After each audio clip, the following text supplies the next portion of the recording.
¿Qué tal? ¿Cómo están? Qué gusto tener nuevamente este tiempo al lado de la palabra de Dios.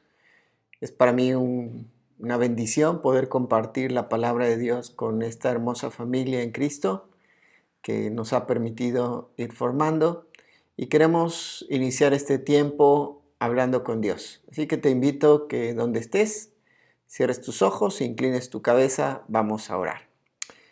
Amado Padre Celestial, te agradecemos la oportunidad de este tiempo juntos, de este tiempo al lado de tu palabra y te rogamos que hables a nuestro corazón por medio de ella. Señor, muéstranos lo que necesitamos aplicar a nuestra vida, enséñanos acerca de ti y te rogamos que también nos lleves a desafíos importantes en nuestra vida. Te agradecemos esto en el nombre precioso de Cristo Jesús. Amén. En esta noche vamos a estar hablando acerca de otro nombre, pero específicamente es más relacionado a un título, y este es el de Señor.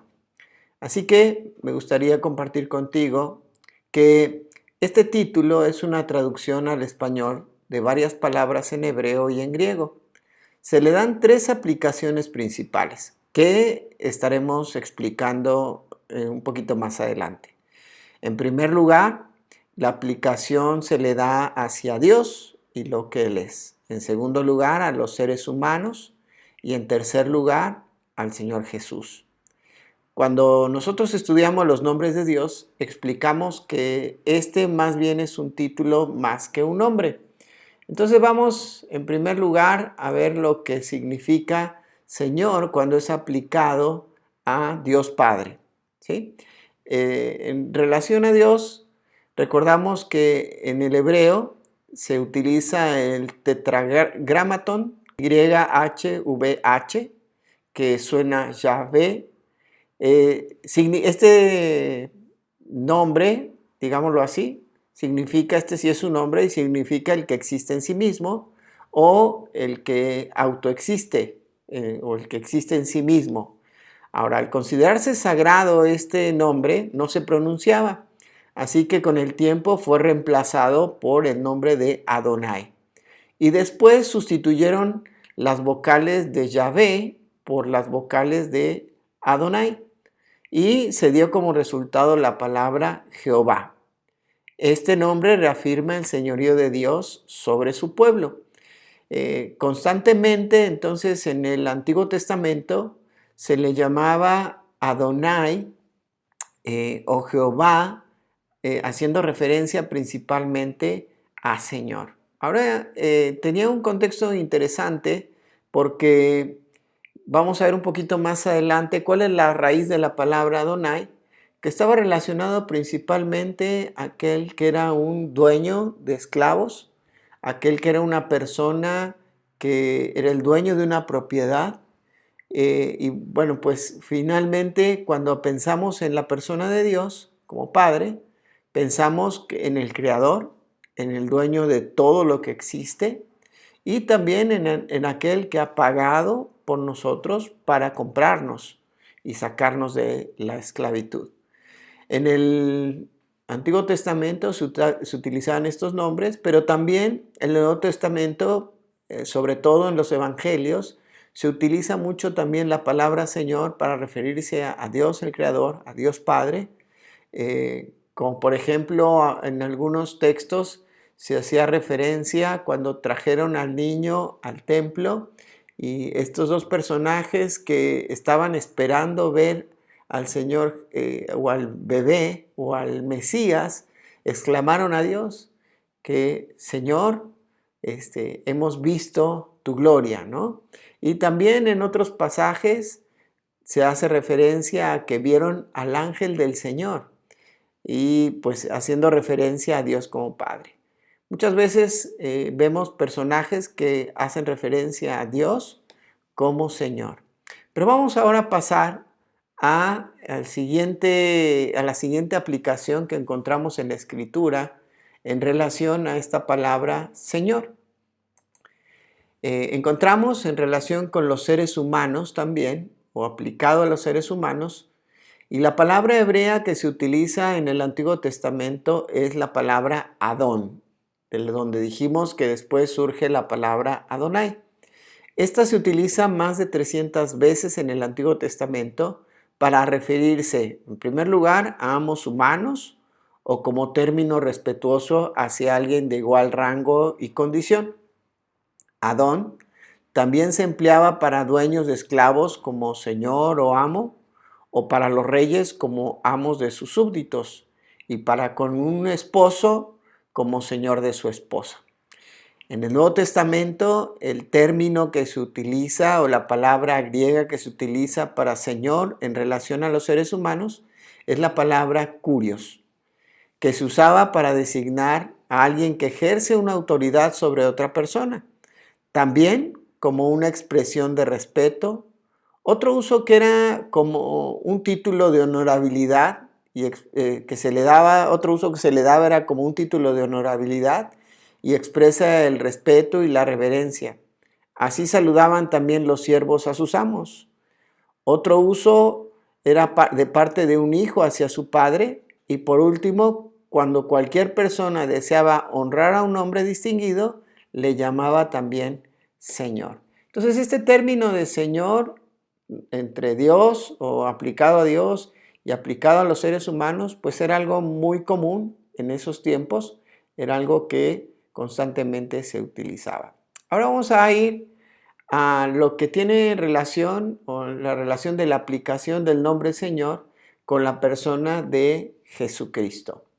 Vamos a ver que se dan en varios aspectos este nombre de Señor. Se le va a llamar a Jesús Señor en diferentes perspectivas, y es muy interesante cómo a lo largo del Nuevo Testamento se va a ir aplicando esto. Ahora, la palabra que se utiliza en el Nuevo Testamento, la más utilizada más bien, porque específicamente hay dos palabras que se utilizan para Señor relacionados a Cristo. La primera es la palabra kurios también, que esta palabra en el Nuevo Testamento se manifestaba para hablarle al Señor Jesús. Y bueno, se utilizaba en diferentes contextos. En primer lugar, se utilizó en su contexto como hombre. A lo largo de los evangelios se menciona la palabra Señor en un contexto de honor y respeto. Generalmente esto sucedía al principio del ministerio del Señor Jesucristo. La gente, por respeto, como a cualquier otro ser humano, le llamaba Señor o kurios. Y pues generalmente lo encontramos como un Señor con S minúscula. Pero cuando nosotros vamos a un contexto un poco más amplio, ya no solamente como un ser humano o en una actitud de respeto, encontramos que también se le llamaba a Jesús como Señor, como una expresión de fe. En Juan capítulo 20 y versículo 28, Tomás, después de haber visto sus manos horadadas y su costado traspasado, después de haber dudado y haber dicho hasta no ver, no creer, cuando el Señor Jesús se le aparece y le muestra esto, la expresión de Tomás es Señor mío y Dios mío. Y esta es una expresión de fe que vemos ahí entonces de parte de Tomás. Ahora Tomás estaba creyendo. Y muchas personas vemos otros ejemplos en la Escritura, sobre todo en el Nuevo Testamento, que cuando no solamente reciben el milagro de tal vez una sanidad, sino también el milagro de la limpieza de sus pecados, claman a Él como Señor en una expresión de fe. En tercer lugar, vamos a ver que se utiliza esta palabra Señor también como una simple pero profunda designación de Cristo, o para confirmar que Él era el Cristo. Específicamente se utiliza este concepto en el Evangelio de Lucas y a lo largo del libro de los Hechos. Recuerden que Lucas escribe desde una perspectiva como médico y menciona a Jesús como el hombre, pero va a utilizar varios aspectos relacionados a la confirmación de que Él es el Mesías. Pero vamos a un par de textos en el libro de los Hechos y vamos en primer lugar a Hechos capítulo 4 y versículo 33. Dice ahí la escritura: y con gran poder los apóstoles daban testimonio de la resurrección del Señor Jesús. ¿Ves? Ahí dice del Señor Jesús. Y abundante gracia era sobre todos ellos. Aquí en este pasaje, Lucas nos está explicando o nos está mostrando a Jesús desde esa perspectiva de afirmar que Él era el Cristo. Pero vamos también a ver en el discurso que da el apóstol Pedro, ahí en Hechos capítulo 2, y a partir del versículo 36, encontramos lo siguiente: sepa pues ciertísimamente toda la casa de Israel, que a este Jesús, a quien vosotros crucificasteis, Dios le ha hecho Señor y Cristo. Qué hermosa expresión está aquí hablando Pedro, predicando Pedro, que el Espíritu Santo utiliza para convencer a las personas y para que esta gente venga al encuentro con ese Dios vivo y verdadero, a través de la persona del Señor Jesucristo. Aquí Pedro está expresando ese mismo Jesús que ustedes crucificaron, Dios le ha hecho Señor, dice, y Cristo. Dios le ha hecho Señor y Cristo. El Mesías, el ungido, aquel que ellos estaban esperando para que viniera a dar libertad en esa condición de esclavitud. Aunque el pueblo de Israel deseaba ser libre en el aspecto físico y político, sin embargo, Él en esta primer venida está ofreciendo una libertad espiritual, el perdón de pecados y la vida eterna. Vamos a continuar entonces viendo lo relacionado a este título de Señor, o como la utilización de la palabra curios. Y ahora vamos a ver como una frase más completa para hacer referencia al Señor, al señorío de Cristo. El apóstol Pablo utiliza en diferentes ocasiones este concepto de una forma más clara. En primer lugar, vamos a ver un texto que se encuentra en Primera de Tesalonicenses, en el capítulo 1 y versículo 1. Cuando el apóstol Pablo generalmente utilizaba estos textos como una presentación, como una introducción, como los saludos, dice de la siguiente manera el versículo: Pablo, Silvano y Timoteo, a la iglesia de los tesalonicenses en Dios Padre y en el Señor Jesucristo. Gracia y paz sea a vosotros, de Dios nuestro Padre, y nuevamente menciona, y del Señor Jesucristo. El apóstol Pablo tenía un concepto muy claro en referencia al Señor como el Cristo, y constantemente estaba mencionando ahí esta palabra Señor, dándole ese título de grandeza, de honorabilidad, pero principalmente relacionado al Cristo. Así que en casi todas las epístolas que escribe el apóstol Pablo, va a tener una introducción muy similar y también va a hablar acerca de Jesús como nuestro Señor. Y generalmente lo utiliza, mencionamos ya cuando hablamos del nombre Jesucristo, que era un nombre compuesto, que le daba un cuerpo y una mayor fuerza a lo que era Jesús como el Cristo o el Mesías, una confirmación.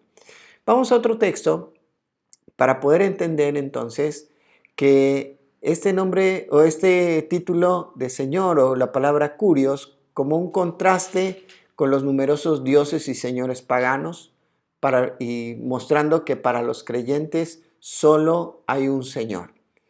Vamos a ver cómo el apóstol Pablo a lo largo de sus viajes misioneros va a ir encontrando, vemos sobre todo en el libro de los Hechos, que va a ir encontrando diferentes dioses a quienes adoraban los pueblos a donde él estaba visitando, las ciudades donde él visitaba. Incluso recordamos cuando estaba en Atenas que iba predicando y en un momento determinado él encuentra el altar al Dios no conocido. Y él utiliza esta oportunidad para hablarle a las personas acerca de este Dios no conocido. Y comienza a hablarles de la persona del Señor Jesucristo.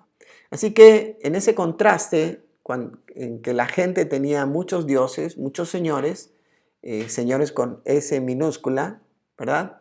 Y dioses con D minúscula.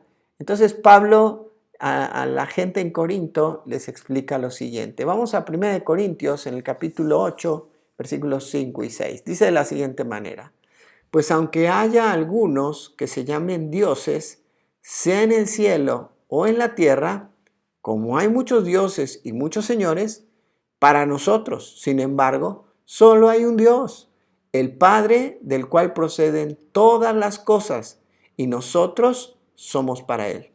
Y un Señor, Jesucristo, por medio del cual son todas las cosas, y nosotros por medio de Él. Esto es entonces un reconocimiento de que solamente para el creyente debe de haber un solo Señor, aquel que es el dueño de todos nosotros, aquel que ha pagado con su propia sangre el rescate de nuestra esclavitud en el pecado para hacernos suyos, para comprarnos, para darnos libertad, pero también para que nosotros ahora seamos sus siervos por amor. Vamos a avanzar y vamos a ver otros textos relacionados también a esto. Vamos a ver este nombre Curios como una manifestación de reconocimiento por el Espíritu Santo. El apóstol Pablo nuevamente, ahora en el capítulo 12 de 1 Corintios y en el versículo 3, nos explica esta situación. Dice, por tanto, os hago saber que nadie que hable por el Espíritu de Dios llama anatema a Jesús. Y nadie puede llamar a Jesús Señor, sino por el Espíritu Santo. Por supuesto que todas las personas tienen la posibilidad de que de su boca salga esta palabra Señor para referirse al Señor Jesucristo. Pero incluso el mismo Señor mencionó que habrá muchos que le dirán Señor, Señor, y Él les dirá, ¿quiénes son ustedes? Yo a ustedes no los conozco. Así que cuando hablamos en relación a ese Señor como Mesías, como Salvador, y en el reconocimiento de aquel que es el dueño de nuestra vida, aquel a quien hemos sometido totalmente nuestra vida, solamente lo podemos hacer si tenemos el Espíritu Santo de Dios en nosotros. Y la manera en la cual nosotros podemos tener el Espíritu Santo de Dios morando en nuestra vida es a través de haber venido a Cristo en arrepentimiento y fe, confesando mis pecados y recibiéndolo como mi único y suficiente Salvador. Esa es la única manera en la cual nosotros podemos obtener el Espíritu Santo de Dios para entonces poder decirle a Él y expresarle que Él es el Señor, el único Señor, el Señor de nuestra vida, debajo del cual nos sometemos para que nos guíe de acuerdo a su voluntad. Otra aplicación que se le da también a esta palabra curios está relacionada a como el único emperador de que deben reconocer los creyentes. Esto vamos a verlo en Apocalipsis capítulo 19 y versículo 16. Dice, y en su vestidura y en su muslo tiene escrito este nombre, Rey de Reyes y Señor de Señores. Tenemos que recordar que en el tiempo en el cual fueron escritas o escrito el Nuevo Testamento, fueron escritas las diferentes cartas que tenemos en el Nuevo Testamento, estaban principalmente bajo el dominio de Roma. Roma tenía sus emperadores y tenían a su César, que era el principal figura política dentro de estos pueblos. Y este hombre, como figura principal política, también se hacía llamar un Dios. También se hacía proclamar un Señor. Y es impactante cómo de alguna manera el apóstol Juan, aquí en Apocalipsis, nos va a dar una perspectiva de lo que en el futuro será la venida de nuestro Señor Jesucristo y cómo todos le reconocerán como la máxima autoridad.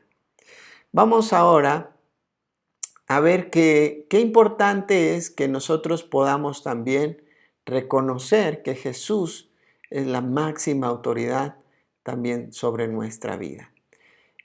Vamos a pasar ahora a otra palabra relacionada a Señor, pero que es otra palabra en griego. Y esta es la palabra despotes. Es otra palabra utilizada en el Nuevo Testamento para referirse a Jesús como Señor.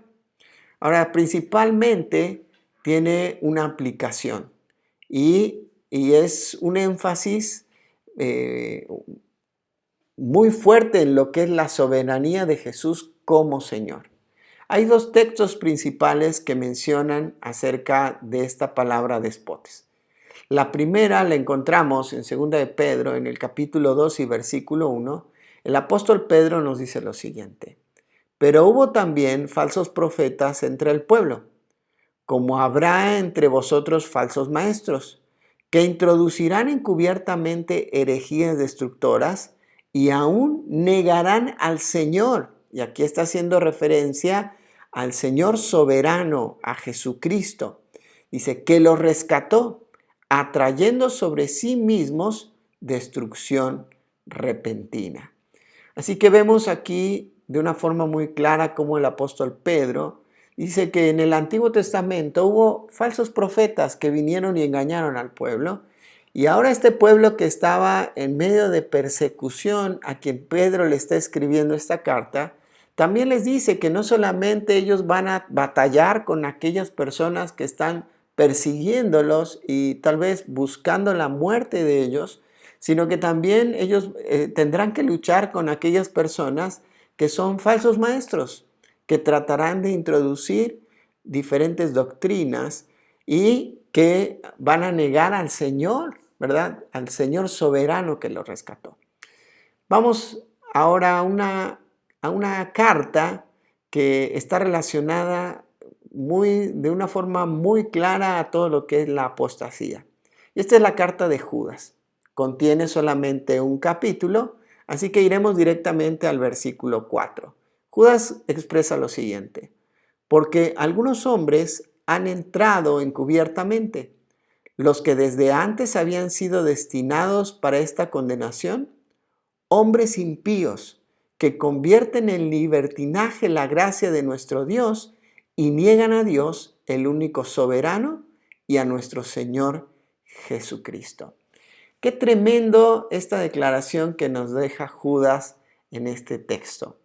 ¿Cómo vendrán en los últimos tiempos y a lo largo de la iglesia personas que querrán negar que Jesús es el Señor? Que negarán la soberanía de Dios y negarán la soberanía del Señor Jesucristo.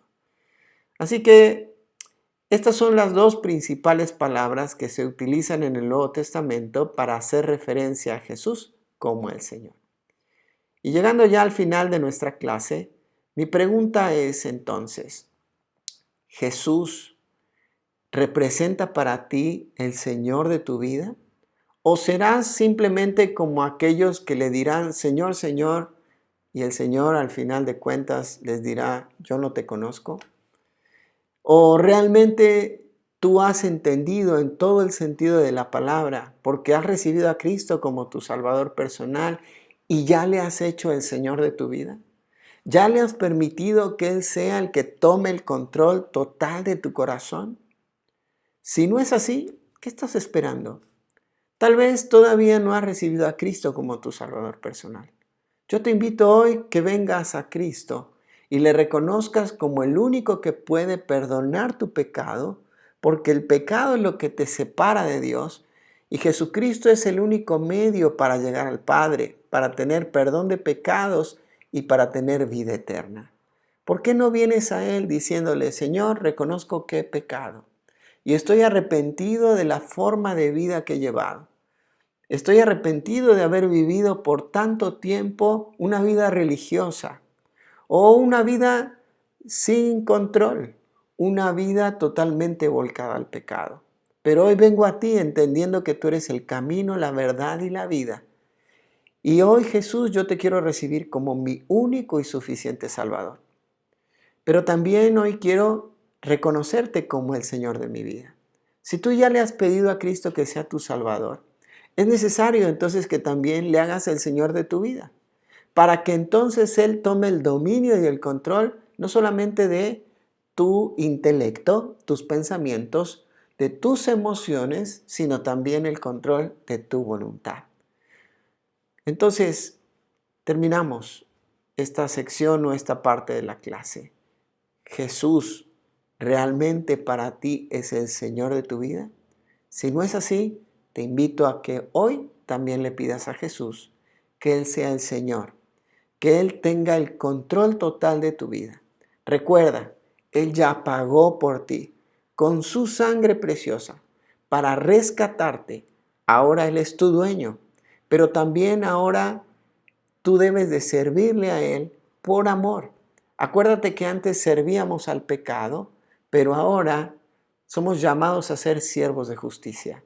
¿No te gustaría que realmente Jesús sea el que domine y controle tu intelecto, tu emoción y tu voluntad? Pues este es el momento para decirle, Señor, aquí está mi vida. Toma el control, sé mi Señor, sé el que controla y domina mi vida. Te invito a que ores en esta noche. Padre, muchas gracias por la oportunidad de compartir este tiempo al lado de tu palabra. Yo te pido por cada una de las personas que han escuchado esta clase, que realmente podamos, Señor, tenerte como el verdadero Señor de nuestra vida. Jesús, hoy reconocemos tu grandeza, hoy reconocemos tu soberanía, no solamente tu honorabilidad, sino reconocemos tu poder, tu grandeza y que tú eres el único Dios soberano. Jesús, hoy ponemos nuestra vida delante de ti y hoy, Señor, te entregamos el control de nuestro corazón. Señor, sé tú quien nos guía, sé tú el Señor de nuestra vida. Te lo pedimos en el nombre precioso de Cristo Jesús.